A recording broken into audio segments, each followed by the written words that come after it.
gentlelady from Vermont. Thank you, Mr. Chair. Before I start my line of questioning, I just have to make a comment about something one of my colleagues said earlier on the other side of the aisle. There was implication made that E. Jean Carroll must have had memory problems. She couldn't possibly have remembered what happened to her. And I just am so incredibly shocked by that statement. I can tell you, when someone has been sexually violated, they don't forget who did it. A jury found him liable, him being the former president, for sexually abusing and defaming E. Jean Carroll. Those are the facts. A jury found that.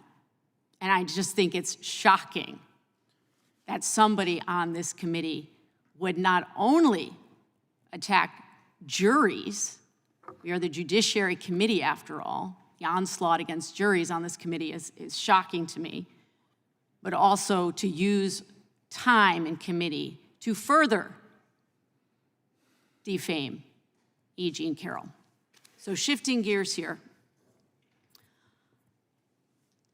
part of the Republicans' attempt to absolve former President Trump for his fraud conviction is the claim that former Justice Department official Matthew Colangelo was somehow dispatched to the Manhattan District Attorney's Office to prosecute Trump. And one of my colleagues touched on this briefly, but I want to circle back around. I've heard my colleagues say in this hearing and others that because Mr. Colangelo took a job with the Manhattan DA after working at DOJ, and in their eyes, this was a pay reduction or career step down, that the only conclusion would be that he changed jobs to get Mr. Trump.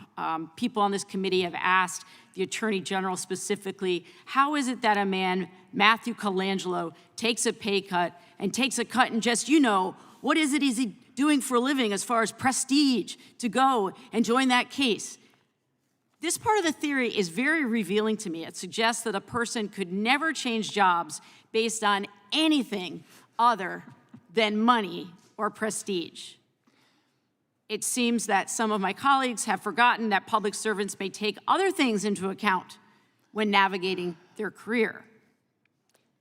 Ambassador Eisen, thank you so much for being here. And the other witnesses, I should have said at the top, thank you for your time. Are you aware of any evidence that Mr. Colangelo was a mole dispatched by General Garland to the Manhattan DA's office?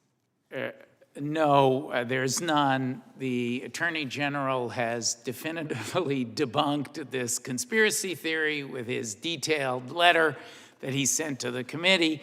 For good measure, when I came to work on committee staff with the ranking member and with the chairman in the first impeachment, I took a substantial pay cut. People are motivated by public service. I hope I was on that instance. I'm not sure how much you worked with me, but you did work with the ranking member. Mr. Chairman, notwithstanding our differences, I'd like to think that we've maintained a cordial relationship. We see it differently, but we're both trying to do the best for America. Sorry. That's all right. That's Sorry, all right. Ms. It's important Balint. to have conversations. So you touched on it, but can you think of some other reasonable explanations for a lawyer taking a job that may not appear to be the next step in their career? Mr. Colangelo has a long record of public service, including in the nonprofit sector. He had previously worked with Mr. Bragg in the AG's office. When you do have a new DA, he acquired a variety of responsibilities when he entered the DA's office. It's an opportunity because the Manhattan DA is such an important role with New York as an American and global financial center. Another reason these 34 false records convictions matter so much. It was an opportunity to have an impact on the public good. I like to think that those kinds of motivations come into play. And I think one of the challenges for my constituents home watching the work that we do here, watching the news, they all tell me they're exhausted. They don't want to watch anymore. They don't want to watch the news. They don't want to actually know what we're doing here anymore because it feels like every single time they turn on the news, there is another bit of misinformation, another conspiracy theory, another nesting doll, as it were. And it makes it very difficult to find a way to cut through.